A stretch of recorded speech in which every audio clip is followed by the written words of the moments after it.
Pastoral catalana és una novel·la sobre la història d'unes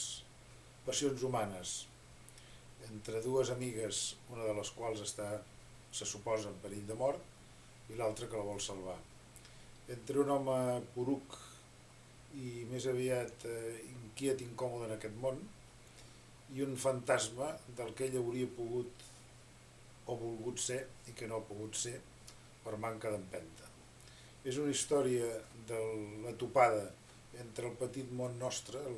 món català, tal com ens mirem, ens veiem nosaltres mateixos, i el món de fora, a través d'un viatge a Miami, a Florida, als Estats Units, a la recerca d'una veritat que potser els protagonistes trobaran o no, d'ells mateixos, del món en general, de la crisi contemporània i del paper dels homes i dones per entendre'ns